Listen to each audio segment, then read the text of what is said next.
నాత్మతో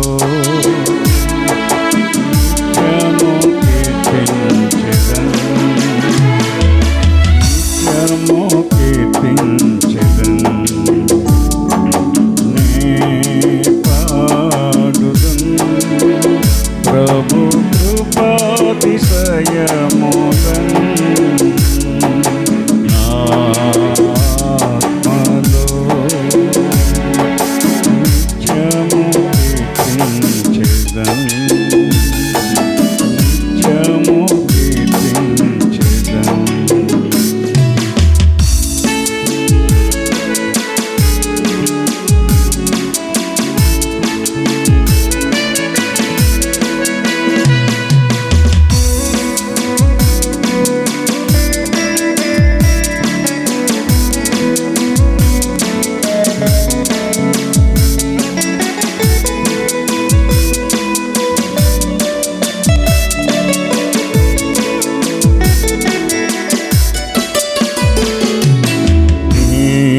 ప్రేమ కరుణయే నీ కొలుచుచుండగా నీ ప్రేమ కరుణయే నీ కొలుచుచుండగా ప్రభు యేసు నాయక పరలోకము నిన్ను స్తుతించును ప్రభు యేసు నాయక పరలోకము నిన్ను స్తుతించును పరిశుద్ధులు పొగడెదరు నీ మహిమను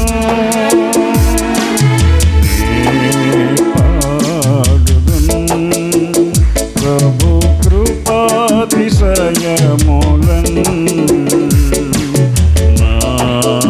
నాత్మతో నిత్యము కీర్తించెదన్ నిత్యము కీర్తించెదన్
ఆమేన్. పరిశుద్ధ గ్రంథం నుండి వాక్య లేఖనాన్ని జ్ఞానం చేసుకుందాం. యోబు గ్రంథం 20వ అధ్యాయము. యోబు గ్రంథం 20వ అధ్యాయము 12-13 వచనాలు చదువుకుందాం. చెడుతనము వారి నోటికి తీయగా నుండెను, వారు నాలుక కింద దాన్ని దాచిపెట్టిరి, దాన్ని పోనీయక భద్రము చేసుకునిరి, నోట దాన్ని నుంచుకునిరి. ప్రార్థన చేసుకుందాం. మహాగణుడ, మహోన్నతుడ, సర్వాధికారి, సర్వకృపానిధివైన దేవా, నీకే వేలది వందనాలు. గత పునరుద్ధాన నుంచి పునరుద్ధాన దిన వరకు మీ రెక్కల చాటును మమ్మల్ని కాచి కాపాడి సజీవులుగా ఉంచి నీ పరిశుద్ధమైన సన్నిధిలో ఏ యోగ్యత లేని మాకు యోగ్యత అర్హత ఇచ్చి నిన్ను ఆరాధించే భాగ్యం మాకు ఇచ్చినందుకు నీకే వందనాలు. ప్రాముఖ్యమైన వాక్య భాగంలోకి వెళ్తుండగా మా అందరితో మాట్లాడండి. వినగలిగే చెవులు, గ్రంబగల హృదయాలు మా అందరికీ దయచేయండి. లూదియా హృదయం తెరిచిన మాదిరిగా మా హృదయాలు కూడా మీరే తెరవండి. విన్న మాటలు మా హృదయంలో భద్రపరుచుకొని మేము ఆత్మీయంగా విశ్వాస జీవితంలో ఎదగడానికి మీరే మాకు సహాయం చేసి నడిపించమని ప్రార్థన అంగీకరించమని ప్రభు అయిన యేసుక్రీస్తు పరిశుద్ధ నామమును బట్టి మిక్కిలి వినయంతో అడిగి వేడుకుంటున్నాం తండ్రి. ఆమేన్. అందరికీ వందనాలు. దేవుని మహాకృపను బట్టి దేవుడు మరి యొక్క పునరుద్ధాన దినాన్ని జరుపుకోవడానికి దేవుడు ఎంతో కృపను అనుగ్రహించాడు. దేవుడు ఈ 2025 సంవత్సరంలో 7 నెలలు మనల్ని కాచి కాపాడి 8వ నెలలోకి దేవుడు అడుగు పెట్టడానికి దేవుడు కృపను అనుగ్రహించాడు. దేవునికి మహిమ కలుగును గాక. ఇక చదువుకున్న వాక్య భాగం చూస్తే యోబు గ్రంథం 20వ అధ్యాయము 12-13 వచనాల్లో ఏమైనా రాయబడి ఉందంటే, చెడుతనము వారి నోటికి తీయగా నుండెను, వారు నాలుక కింద దాన్ని దాచిపెట్టిరి అన్న. మనుష్యులు, దేవుని దగ్గరికి వచ్చేవారు, దేవుని నమ్ముకుంటున్న క్రైస్తవులు, చెడుతనం అనేది వారికి ఎలాగుంటుందంట అమ్మ చెప్పండి? తీయగా ఉంటుందంట. చెడుతనము వారి నోటికి తీయగా అంటే మధురముగా, అది అనుభవించడానికి తీపిగా చక్కగా ఉంటుందంట. అందువల్ల ఈ చెడుతనాన్ని వీరు ఏం చేస్తున్నారంట? నాలుక కింద దాన్ని దాచిపెడతా ఉన్నారండి. ఎక్కడ దాచిపెడుతున్నారండి? నాలుక కింద. మామూలుగా స్వీట్ అనేది తీయగా ఉన్నదనేది ఏం చేస్తాం మనం? నోట్లో పెట్టుకుని నవ్వులేసి మింగేస్తాం. కానీ ఈ చెడుతనాన్ని ఎక్కడ దాస్తున్నారు వీళ్ళు? నాలుక కింద దాస్తున్నారంట. కింద మనం చదివితే దాన్ని పోనీయక భద్రము చేసుకునిరి, నోట దాన్ని నుంచుకునిరి అంటున్నాడు. దేవుని బిడ్డలు దేవుని దగ్గరికి వస్తున్నారు, కానీ వారిలో ఉన్న చెడుతనమును, పాపమును, దోషమును, అపరాధములు ఏం చేయట్లేదంటే పోనివ్వడం లేదు. ఇక్కడ ఏమంటున్నాడు? దాన్ని పోనీయక భద్రము చేసుకునిరి అంటున్నాడు. మనలో ఉండకూడదు?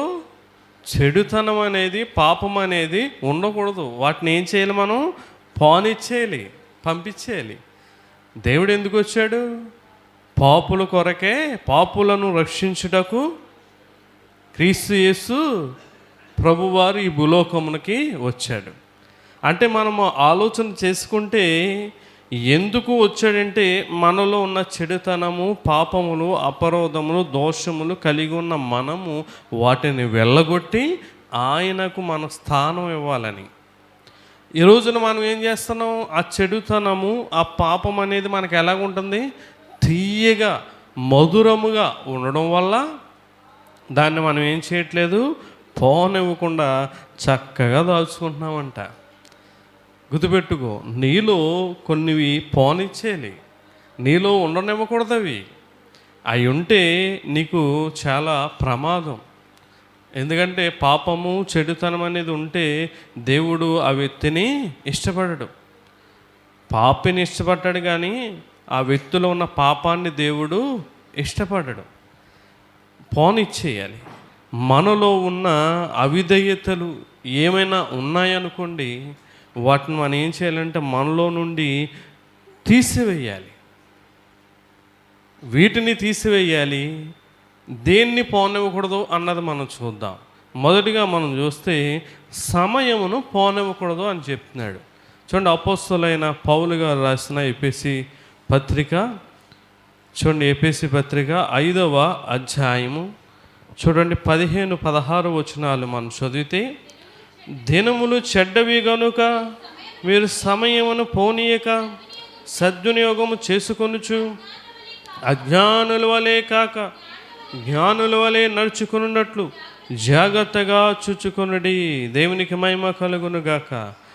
మొదటిగా ఏం పోనివ్వకూడదు చెప్పండి? సమయమును పోనివ్వకూడదు. అమ్మా, నువ్వు ఉదయం లెగుస్తావు, వండుకుంటావు, వండుకుని తినడానికి సమయం ఉంటుంది. స్కూల్కి వెళ్తారు, చదువుకోవడానికి, పనులకు వెళ్తారు, వ్యాపారంకి వెళ్తారు, డ్యూటీలకు వెళ్తారు, ఆఫీసులకు వెళ్తారు, ప్రయాణాలు చేస్తారు. ప్రతి దానికి కూడా మనకేముంటుంది? సమయం ఉంటుంది. ఏమంటాడు ప్రసంగి గ్రంథంలో చూడండి 3వ అధ్యాయం 1వ వచనంలో ఆ మాట రాయబడి ఉంది, ప్రతి దానికి సమయము కలదు, ఆకాశము కింద ప్రతి ప్రయత్నమునకు సమయము కలదు అంటున్నాడు. అంటే ప్రతి దానికి సమయం ఉంది.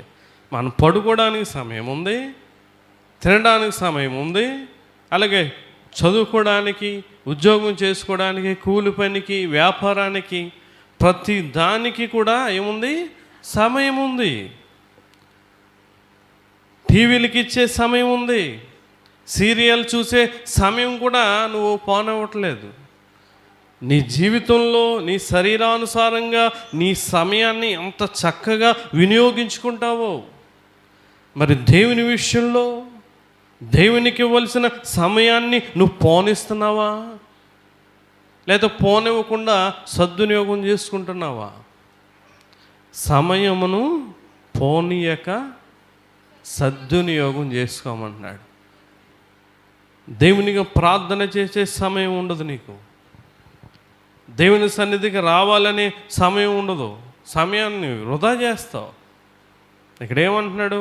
కీర్తన 69వ కీర్తన 13వ వచనం మనం చదివితే ఏమంటున్నాడండి? 69వ కీర్తన, యెహోవా చూడండి, అనుకూల సమయమున నేను నిన్ను ప్రార్థించుచున్నాను, దేవా నీ కృపా బాహుల్యమును బట్టి నీ రక్షణ సత్యమును బట్టి నాకు ఉత్తరమిమ్ము అంటున్నాడు. అనుకూల సమయాన్ని మనం అనుకూలపరుచుకోవాలండి.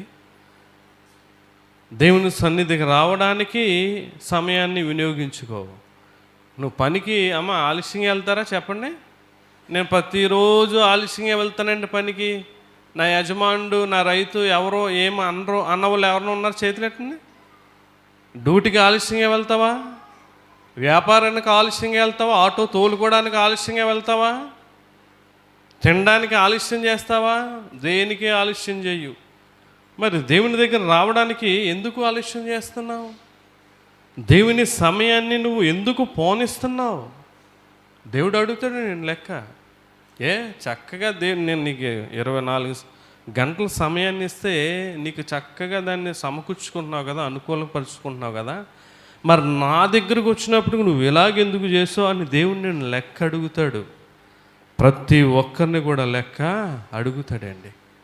ఇక్కడ ఇంకో మాట ఉంటుంది, ఎఫెసీ పత్రిక 6వ అధ్యాయము 18వ వచనంలో ప్రతి సమయమందును కూడా ప్రార్థనలు చేయమన్నాడు అని. చూడండి, ఆత్మ వలన ప్రతి సమయమునందును ప్రతి విధమైన ప్రార్థనను విజ్ఞాపనను చేయుచు, చూడండి, ఆ విషయమై సమస్త పరిశుద్ధుల నిమిత్తము పూర్ణమైన పట్టుదలతో విజ్ఞాపన చేయుచు మెలకుగా ఉండుడి అంటున్నాడు.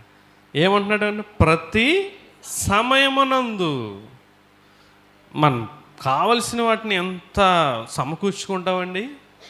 ఏదన్నా ప్రయాణం అంటే 10 9:30కే ఇల్లు కూర్చుంటాం, ఆ స్టేషన్లో లేకపోతే ఆ బస్ స్టాప్లో. అక్కడ ప్రతి దానికి మనకు కావలసిన ప్రతి దానికి కూడా ట్యాబ్లెట్లు టయానికి వేసుకోవాలంటే కరెక్ట్గా టయానికి వేసుకుంటారు. గుర్తుండదేమో చెప్పి అలారం పెట్టుకుంటారు.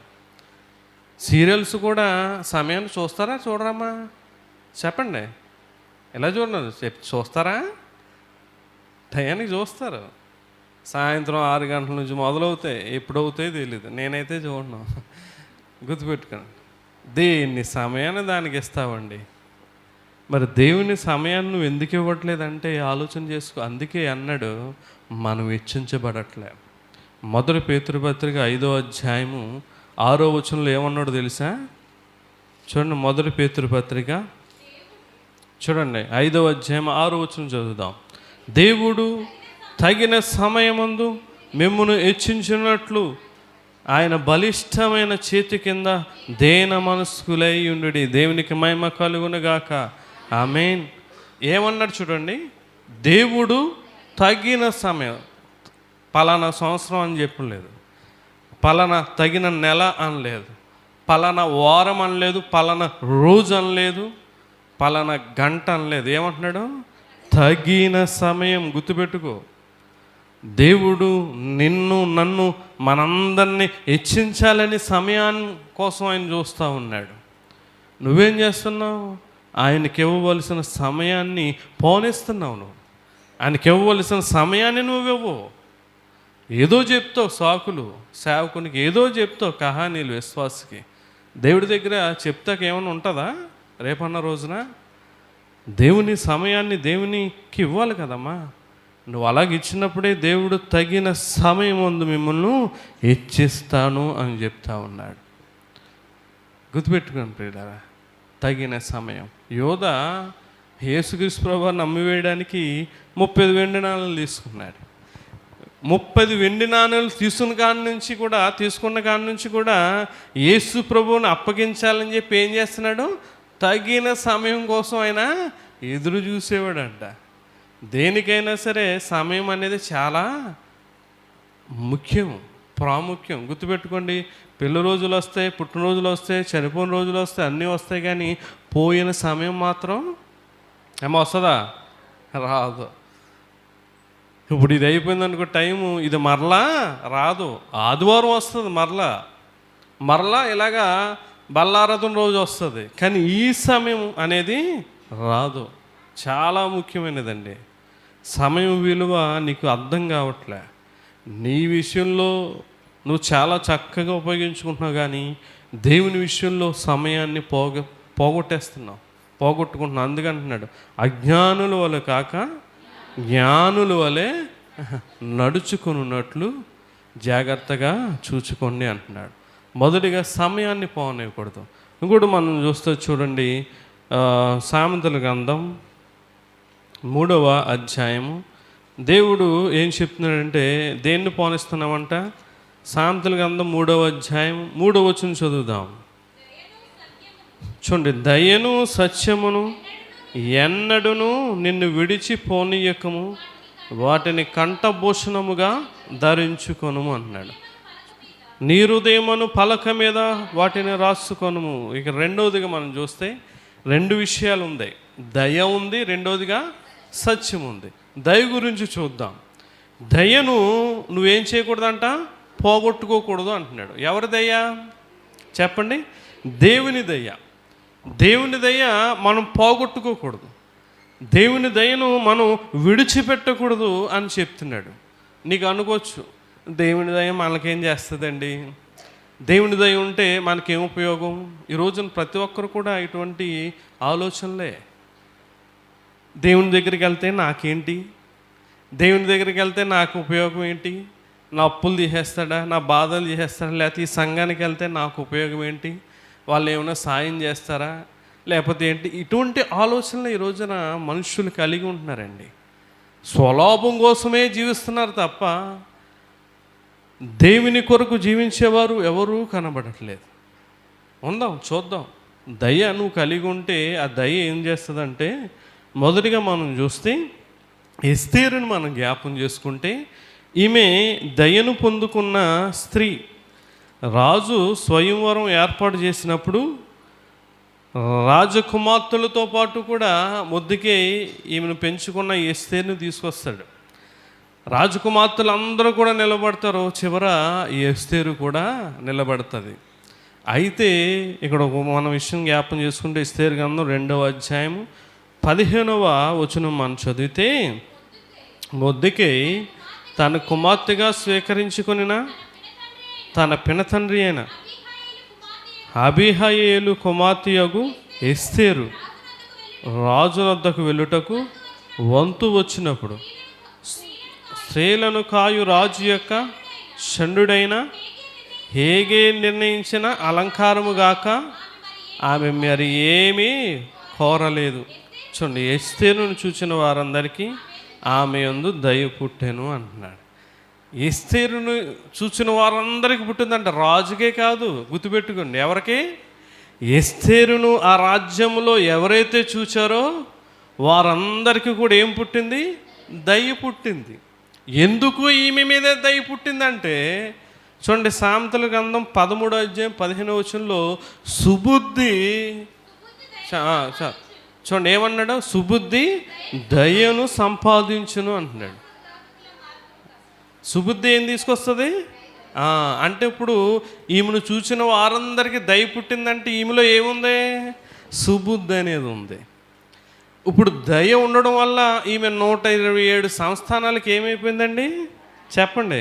రాని అయిపోయింది. అంటే దయ ఏం చేసింది? ఈమెని ఎందుకు పనికిరాని ఆవిడే, ఏ స్థితి లేని ఆమె మొద్దుగా తీసుకొచ్చి దేవుని మీద విశ్వాసం నమ్మకం ఉంచి ఆమెను తీసుకొచ్చాడు. ఎందుకంటే నా బిడ్డ సుబుద్ధి కలిగిన, దేవుని దయ కలిగిన బిడ్డ. ఈ బిడ్డ దేవునికి దయగా ఉంది కనుక ఈ అంతఃపురానికి రాని అయిపోతుందని నమ్మకంతో తీసుకొచ్చాడండి. దేవుని దయ మామూలు విషయం కాదు. నీ బిడ్డల్లో దేవుని దయ పొందుకుంటున్నారా? అది తిన్నారా, ఇది తిన్నారా, అక్కడికి వెళ్ళారా, అక్కడ తీసుకెళ్ళామా, ఇది ఈ డ్రెస్లు వేసామా, ఈ ఆలోచనలు తప్ప, ప్రభువా నా బిడ్డ మీద నీ దయ ఉండాలి, నా బిడ్డ దీవించబడాలి, హెచ్చించబడాలంటే నీ దయ కంపల్సరీగా ఉండాలి అన్న ఆలోచన తల్లిదండ్రులకు ఉంటుందా? ఇంకో వ్యక్తిని మనం జ్ఞాపం చేసుకుందాం. చూడండి, సమూయేలు గారు. సమూయేలు మనం జ్ఞాపం చేసుకుంటే బాల్యంలోనే ఈ సమూయేలు ఏం కలిగి ఉన్నాడు? హన్న పాలు మానిపించిన తర్వాత దేవుని సన్నిధికి తీసుకొచ్చి అక్కడ ఏలి దగ్గర మందిరంలో విడిచిపెట్టి వెళ్ళిపోతుంది.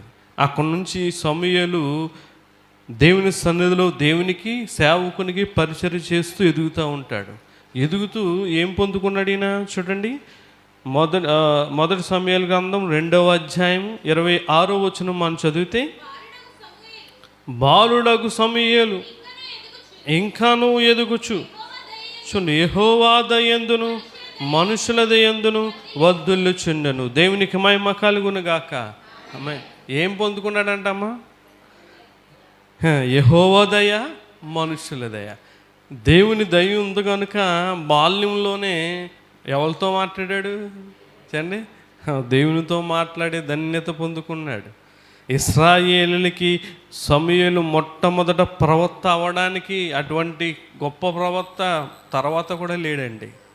అంత గొప్ప ప్రవక్త అవ్వడానికి కారణం ఏంటంటే ఏ దయ పొందుకున్నాడండి? దేవుని దయ పొందుకున్నాడు. ఈరోజు నా బిడ్డలో గొప్పవారు అవ్వాలి, నా బిడ్డలో అలాగుండాలి, ఆ స్థితిలో ఉండాలి, ఈ స్థితిలో అని నువ్వు కోరుకుంటావు తప్ప నువ్వు తీసుకెళ్ళి పెట్టలేవు వాళ్ళని. నీవు గనుక నీ బిడ్డలకి దేవుని దయను పొందుకునేలా చేస్తే ఎవరు పెడతారు వాళ్ళని? దేవుడే వారిని మంచి స్థితిలో ఉంచుతారు. అందుకే ఒక మాట ఉంటుంది సామెతల గ్రంథంలో 22వ అధ్యాయం 1వ వచనంలో మనం చూస్తే, గొప్ప ఐశ్వర్యము కంటే మంచి పేరును, చూడండి, వెండి బంగారముల కంటే దయయు కోరదగినవి. మంచి పేరు, గొప్ప ఐశ్వర్యం కంటే మంచి పేరు, వెండి బంగారముల కంటే దయ దేవుడు ఏం చేస్తాడంట? కోరుకుంటాడంట. అంటే ఎవరిలో దయ ఉంటుందో వారిని దేవుడు ఏం చేస్తాడు? కోరుకుంటాడండి. ఎస్తేరును కోరుకున్నాడు, తీసుకొచ్చి నువ్వు ఉండాలమ్మ ఇక్కడ ఈ 127 సంస్థానానికి రానిగా. సమూయేలును కోరుకున్నాడు, నా ప్రజలకు గొప్ప ప్రవక్తగా నువ్వు ఉండాలి, నాకు వారికి మధ్య అని కోరుకున్నాడండి. గుర్తుపెట్టుకుని పిల్లారా, మనం ఇంకో విషయాన్ని జ్ఞాపం చేసుకుంటే, సాక్షాత్తు యేసుక్రీస్తు ప్రభువారు దేవుడై ఉండి కూడా ఈయన కూడా మనుషులదయ్యా దేవుని దయను పొందుకున్నాడంట. చూడండి, లోకాసువార్త చూడండి 2వ అధ్యాయము 52వ వచనం మనం చదివితే, యేసు చూడండి, జ్ఞానమందును వయస్సునందును దేవుని దయందును మనుషుల దయందును వర్ధిల్లుచుండెను. దేవుడు కూడా ఏం పొందుకున్నాడంట అమ్మ? దేవుని దయ, మనుషుల దయ పొందుకున్నాడంట. ఈ రోజుల్లో మనకి దేవుని దయ ఉండాలి, రెండోదిగా మనుషుల దయ కూడా ఉండాలి. చాలామంది మనుషులు లెక్క చేయట్లేదు ఈ రోజున. స్థితులు మారినప్పటికీ, 4 రూపాయలు ఉన్నప్పటికీ, పరిస్థితులు మారినప్పటికీ ఎదుటివారు చులకనగా కనబడుతున్నారు. నీకు చులకనగా, హేళనగా కనబడుతూ ఉన్నారు. చాలామంది తోడబుట్టిన వాడినే, బంధువుల్నే, స్నేహితుల్నే చాలా చులకనగా చూసే స్వభావాలు కలిగి ఉంటున్నారు. దేవుని దయ ఎంత ముఖ్యమో మనుషుల దయ కూడా ఉండాలి. దేవుని దయ పొందుకున్న వాళ్ళు మనుషుల దయ కూడా పొందుకుంటారు. నాకు ఎవరితో పని లేదు, ఎవరితో నాకు లెక్కలేదు, నాకు దేవుడు ఉంటే చాలు, దేవుని దయ ఉంటే అనేది పొరపాటు. మనుష్యులు నిన్ను బట్టి దేవుని మహిమపరిచే రీతిగా నీ బతుకు ఉండాలి. నువ్వు మనుషులు లెక్క చేయకుండా, ఎవరిని లెక్క చేయకుండా దేవుని లెక్క చేస్తున్నావంటే ఎలాగా నమ్మేది? మనుషుల దయ ఉండాలి, దేవుని దయ ఉండాలి. ఇక్కడ యేసుక్రీస్తు ప్రభువారు దేవుని దయందును మనుషుల దయందును వర్ధిల్లుచుండెను అంటున్నాడు. మొదటిగా మన సమయమును పోనివ్వకూడదు దేవునిది, రెండవదిగా దేవుని దయను పోనివ్వకూడదు, చివరిగా చూడండి, ఇందాక చదువు ఏముందమ్మా? సత్యమును పోనివ్వకూడదు. చివరిగా ఏం పోనివ్వకూడదు? సత్యమును పోనివ్వకూడదు. చూడండి, యోహాను సువార్త 17వ అధ్యాయం 17వ వచనంలో సత్యం అనగా ఏమని ఉంది? సత్యమందు వారిని ప్రతిష్ఠ చేయము, నీ వాక్యమే సత్యము అని ఉంది. యోహాను సువార్త 1వ అధ్యాయం 1వ వచనంలో ఏముంది? ఆది యందు వాక్యం ఉండెను, వాక్యము దేవుని యొద్ద ఉండెను, వాక్యము దేవుడై ఉండెను, దేవునికి మహిమ కలుగును గాక. అంటే సత్యమును పోనివ్వకూడదు అన్నాడు. సత్యం అనగా వాక్యం, వాక్యం అనగా దేవుడు. అంటే ఎవరిని పోగొట్టుకోకూడదు మనం అమ్మా? దేవుణ్ణి పోగొట్టుకోకూడదు. అంటే ఇప్పుడు ఈనాటి సమాజం దేవుణ్ణి నమ్ముకుంటున్నవారు, దేవుని దగ్గరికి వస్తున్నవారు ఎవరిని పోగొట్టుకుంటున్నారు చెప్పండి? దేవుణ్ణి పోగొట్టుకుంటున్నారు. ఇందాక మనం చదువుకున్నాం కదా, చెడుతనము తీయగా ఉండడం వల్ల దాన్ని పోనీక భద్రంగా దాచిపెట్టుకుంటున్నారంట. మరి చెడుతనం అనేది మనలో ఉన్నప్పుడు మరి యేసయ్య ఉంటాడా? ఉండడు కదా. యేసయ్య ఏమైపోతున్నాడు? వెళ్ళిపోతున్నాడు. అంటే దేవునికి ఇష్టము లేని జీవితం నీలో ఉన్నప్పుడు నీలో యేసయ్యకు చోటు లేనట్టే, వెళ్ళిపోతాడు ఆయన. ఈరోజు వాక్యంతో మాట్లాడుతున్నాడు, ఇక్కడ ఉన్నాడు. ఏలి అనగా 2-3 నా నామమున ఎక్కడ కూడి ఉంటే ఉన్నాడు. వాక్యరూపిగా ఉన్నాడు, ఆత్మరూపిగా ఉన్నాడు. నీలోనికి రావడానికి ఆయన ఇష్టపడుతూ ఉన్నాడు. కానీ నువ్వేం చేస్తున్నావు? దేవుణ్ణి వెళ్ళిపో ప్రభువా, నేను పాపిని, నేను దుర్మార్గుని, నీచిని, నువ్వు నాలోకి వచ్చే అర్హత నాకు లేదు, నువ్వు వెళ్ళిపో ప్రభువా, నువ్వు పరిశుద్ధుడు, పవిత్రుడు అంటు. దేవుడు మనలో లేకపోతే ఇంకా మన జీవితానికి ఇంకా అర్థమేముందండి? దేవుణ్ణి నువ్వు పోనివ్వకూడదు, నువ్వు ఆహ్వానించాలి. దేవుడు నీలో ఉంటేనే నీకు ఆశీర్వాదం, నీతో ఉంటేనే నీకు ఆశీర్వాదం. ఒక వ్యక్తిని మనం జ్ఞాపం చేసుకుందాం. చూడండి, ఆదికాండము 32వ అధ్యాయము చూడండి, యాకోబును మనం జ్ఞాపం చేసుకుంటే దేవుడు యాకోబుతో ఏమంటున్నాడు చూడండి. యాకోబు ఆదికాండం 32వ అధ్యాయము 26వ వచనం చదువుదాం. ఆయన తెల్లవారుచున్నది గనుక నన్ను పోనిమ్మనగా అతడు, నీవు నన్ను ఆశీర్వదిస్తే కానీ నిన్ను పోనీయనను. దేవునికి మహిమ కలుగును గాక. ఆమేన్. దేవుడు యాకోబుని బతిమలాడుకుంటున్నాడు, నీవు నన్ను పోనివయ్యా, నేను వెళ్ళిపోతాను అని దేవుడు యాకోబుని బతిమలాడుతుంటే యాకోబు ఏం చేయట్లేదు? నిన్ను పోనేవునయ్యా. నిన్ను పోనేవడం ఏంటి? నా జీవితానికి, నా బ్రతుకునికి నా ఆశీర్వాదం ఉండాలి కదా, ధన్యత ఉండాలి కదా, నా బ్రతుకులో మేలు ఉండాలి కదా. నేను నిన్ను ఎలా పోనిస్తానయ్యా? దేవుడు యాకోబుని తిట్టాడు, గదిమాడు, పోనివ్వలేదు. చివరికి ఏం చేశాడు? అమ్మా తొడగూటు మీద కొట్టాడు, ఇరిగిపోయింది. చూడండి, దుమ్ము ఏదన్నా ఇరిగిపోతే ఎంత బాధ ఉంటుంది చెప్పండి. అది అనుభవించేవారికి తెలుస్తుంది. శరీరంలో ఏ దుమ్ముకి ఏది ఫ్రాక్చర్ అయినా ఇరిగినా చాలా బాధ ఉంటుంది. అక్కడ తొడ ఇరిగిపోయింది, వదిలేసింది. అయినా సరే ఎవరిని విడిచిపెట్టలేదు? దేవుణ్ణి పోనివ్వలేదు, పట్టేసుకున్నాడు. నేను పోనివ్వనయ్యా, నీవు నన్ను ఆశీర్వదిస్తే కానీ, నీవు నాలో ఉంటే కానీ నేను పోనివ్వనయ్యా అంటున్నాడు. నువ్వు కష్టం వస్తే పోతావు దేవుని సన్నిధిలో నుంచి, బాధ ఉంటే పోతావు, వాక్యం నొచ్చుకుంటే పోతావు, ఇబ్బందులు ఉంటే పోతావు, అప్పులుంటే పోతావు, ఎవరో ఏదో అన్నారని పోతావు. దేవుని ఆశీర్వాదం ఎట్లా వస్తుంది మనకి? ఎంత కష్టపడ్డాడు, రాత్రంతా పట్టుకునే ఉన్నాడండి. చేతులు నొప్పి రావా? బాధ రాదు అతనికి. ఇరిగిపోయింది, ఎంత బాధ ఉంటుంది. ఎంత బాధను దిగమింగుకొని, ఎంత కష్టపడి, ఎంత ఇబ్బంది పడుతూ ఆశీర్వాదం పొందుకున్నాడు. నీకు బాధ ఉండకూడదు, ఎండ తగలకూడదు, వాన తగలకూడదు, ఫ్యాన్ ఆగకూడదు, ఏది ఆగకూడదు నీకు. కానీ ఆశీర్వాదం వచ్చేయాలి. ఎలా వస్తుంది ఆశీర్వాదం? ఎలా వస్తుందండి? దేవుణ్ణి నువ్వు పౌనిచ్చేస్తూ ఉంటే, దేవుణ్ణి పంపేస్తూ ఉంటే నీకు ఆశీర్వాదం వస్తుందా? ఆశీర్వాదం వస్తుందా? రాత్రంతా దేవునితో నిద్ర లేక అన్ని కళ్ళు మూతలు పడిపోతూ ఉండొచ్చు యాకోబుకి. చేతులు నొప్పి వచ్చేస్తూ ఉండొచ్చు, కొట్టిన దగ్గర, ఇరిగిపోయిన దగ్గర బాధ వచ్చేస్తూ ఉండొచ్చు. కానీ ఆ బాధను అంత దిగమిందుకుని, ఆ ఓర్పుతో ప్రభువా నువ్వు నన్ను ఆశీర్వదించాయా, నువ్వు దీవించాయా, ఈ సమయం, ఈ అవకాశం మరలా నా జీవితంలో, నా బ్రతుకులో ఉండదు. నీవు నన్ను విడిచిపోవద్దయ్యా, నువ్వు నన్ను వదిలిపోవద్దయ్యా అని చెప్పుకొని బతిమలాడుకొని పోనివ్వకుండా దేవుని చేత ఆశీర్వదించబడ్డాడు. దేవునికి మహిమ కలుగును గాక. ఆ రీతిగా ఉండాలండి. దేవుని చిన్నదానికి కాని దానికి దేవుని వదిలేస్తావు, దేవుని విడిచిపెట్టేస్తావు. మన జీవితాలు, మన బతుకులు ఆశీర్వాదకరంగా ఉండట్లేదు ఈ రోజున.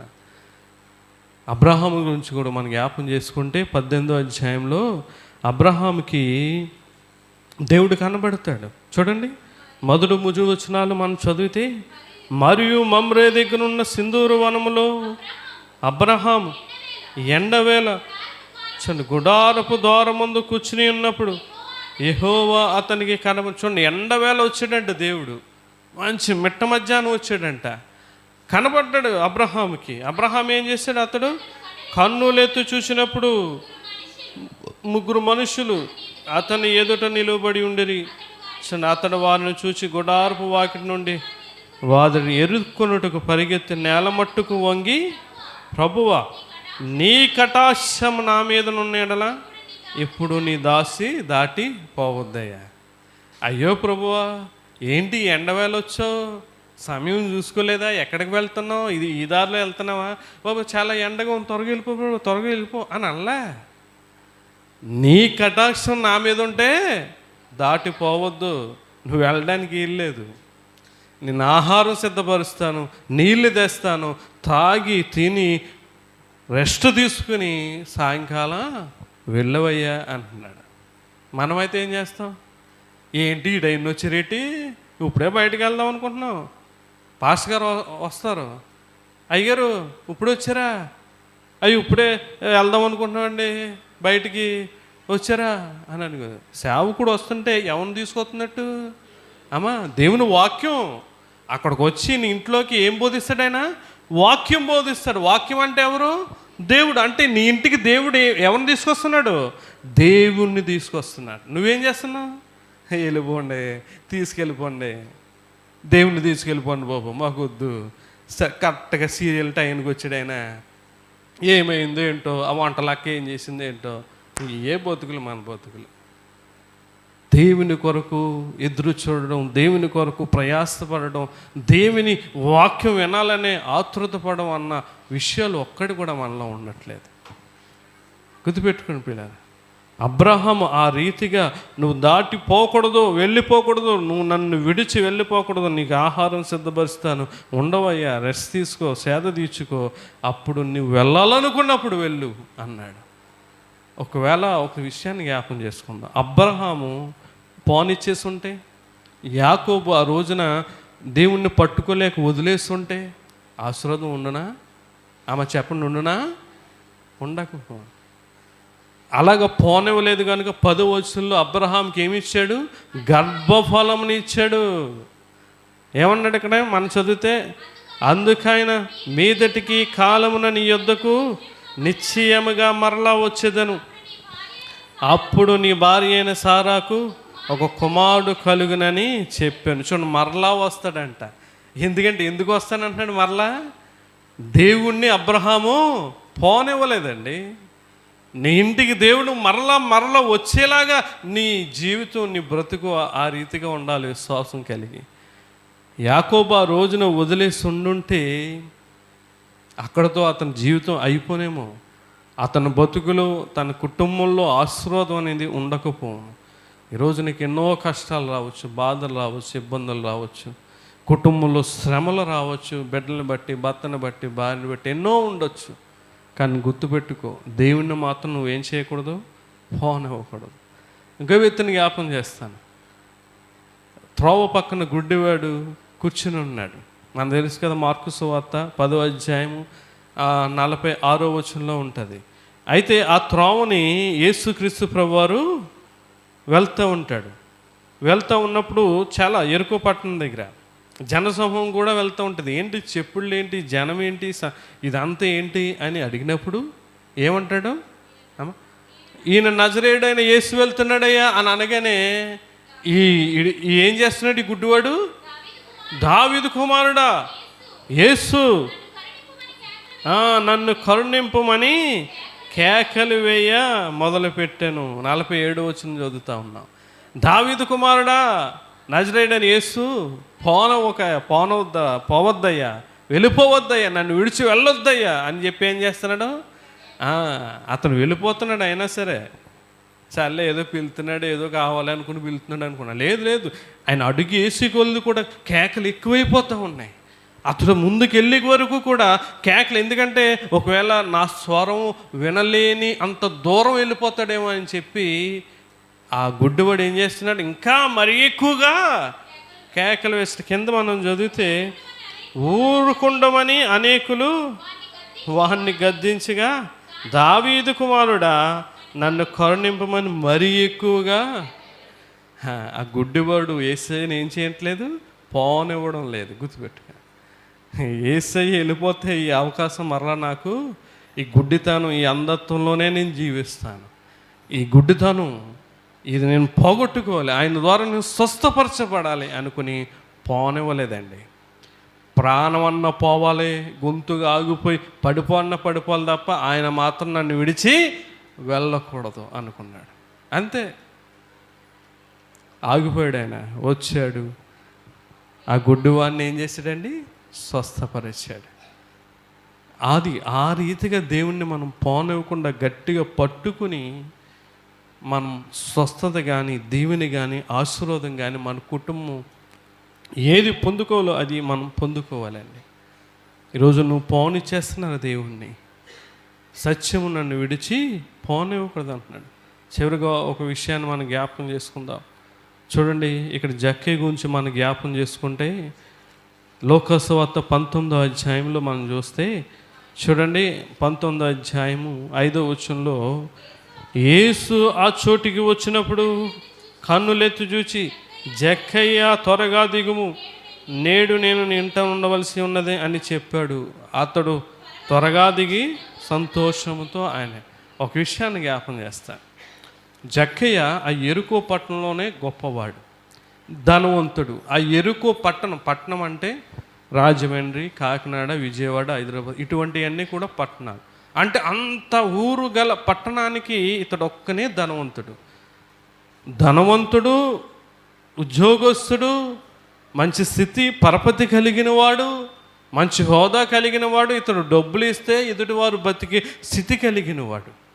ఇతని దగ్గరికి యేసయ్య ప్రభు గారు వచ్చి నేను ఇంటికి వస్తానయ్యా త్వరగా దిగు అని అంటే మామూలుగా జనరల్గా ఆయన ఊర్లు తిరుగుతాడు కాబట్టి అంతకు ఇదిగా ఉండకపోయినా యేసుక్రీస్తు ప్రభు వారు చూడడానికి ఈ జక్కయ్య ఏమనాలి, నువ్వెవరవయ్యా, ఏదో నువ్వెవరో చూద్దామని వచ్చాను, నా ఇంటికి వస్తానంటావేంటి, నా ఇల్లు ఎలా ఉంటుందో తెలుసా, నా ఇంటి దగ్గర మనుషులు ఎలా ఉంటారో తెలుసా, నువ్వు నా ఇంటికి వచ్చే అర్హత ఉందా నీకు, నా ఇంటికి రావాలంటే నా పిఏ దగ్గర పర్మిషన్ తీసుకోవాలి, ఇటువంటి ఆలోచనలు కలిగి ఉంటాం ఈ రోజున. కానీ జక్కయ్య అలాగే అనట్లేదు. ఏమంటున్నాడు, వెంటనే దిగిపోయి సంతోషముతో, ఒకవేళ అలాగనుంటే యేసుక్రీస్తు ప్రభువారు ఏమోనమ్మా వెళ్ళిపోను, ఆ అవకాశాన్ని సద్వినియోగం చేసుకున్నాడండి. వెళ్ళిపోలేం లేదు, రావయ్య బాబు ఇటువంటి పాపి దగ్గరికి, ఇటువంటి దుర్మార్గుడి దగ్గరికి, నీచుడి దగ్గరికి నీలాంటి వాళ్ళు రావడం, నా ఇంట్లో అడుగు పెట్టడం దీవెనకరం, ఆశీర్వాదకరం, రావయ్య రా రా రా అని చెప్పి సంతోషంతో ఇంటికి తీసుకెళ్ళిపోయాడండి. 9వ వచనంలో ఏముంటుంది, అందుకు ఇతడును అబ్రహాము కుమారుడే, ఎందుకనగా నేడు ఇంటికి రక్షణ వచ్చి ఉన్నది, దేవునికి మహిమ కలుగును గాక, ఆమేన్. ఒకవేళ ఈ జక్కయ్య గనుక యేసయ్యను వెళ్ళిపోనిచ్చుంటే కుటుంబానికి ఏమి రాకపోను, రక్షణ అనేది రాకపోను. ఈ రోజున కూడా నీ కుటుంబంలోకి దేవుణ్ణి ఆహ్వానించకపోవడం వల్ల, దేవుడు నీ ఇంట్లో నీ గృహంలో ఉండకపోవడం వల్ల నీ కుటుంబానికి ఏం కోల్పోతున్నావు, రక్షణ అనేది కోల్పోతున్నావు. దేవుణ్ణి పోనివ్వకమ్మా. దేవుణ్ణి పోనివ్వకుండా దేవుణ్ణి ఉంచుకున్న వారి జీవితాలు ఎలాగున్నా మనం చూస్తాం. గుర్తుపెట్టుకోండి, దయను సత్యమును నిన్ను విడిచి పోనీయకము అంటున్నాడు. ఏది నువ్వు పోనిచ్చినా సరే దేవుని దయను, సమయమును, సత్యమును దేవుణ్ణి పోనిచ్చుకోకు. చూసాం కదా, పోనివ్వకుండా దేవుణ్ణి ఆపిన వారికి ఎటువంటి ఆశీర్వాదాలు దీవెనలు పొందుకున్నారో. ఈరోజున ఎంతో శ్రమపడి, ఎంతో కష్టపడి, ఖర్చు చేసుకుని, ప్రయాసపడి దేవుని సన్నిధిలో ఇబ్బంది అయినా, గుబులుగా ఉన్నా, కష్టంగా ఉన్నా ఉంటున్నాం. ఎందుకు ఊరికేనా? ఇదంతా కూడా పెద్ద శ్రమ అండి, చాలా కష్టపూరితమైనది. ఇంత కష్టంలో, ఇంత ఇబ్బందుల్లో నువ్వు దేవుణ్ణి కలిగి ఉండాలి, దేవుణ్ణి పట్టుకుని నువ్వు వెళ్ళాలి. అదే తప్ప దేవుని నువ్వు జీవితంలోంచి, నీ కుటుంబంలోంచి పోనిస్తే నీ జీవితానికి ఇంకా అర్థం పరమార్థం ఉండదు. దేవుణ్ణి కలిగి ఉందాం, మన జీవితంలో దేవుణ్ణి పట్టుకుందాం, దైవాశీర్వాదాలు పొందుకుందాం. అట్టి కృప మీ అందరికీ తోడై ఉండను గాక, ఆమేన్. ప్రార్థన చేసుకుందాం. విన్న వర్తమానాన్ని బట్టి ప్రియులారా ఒక్క నిమిషం దేవుణ్ణి అడగండి.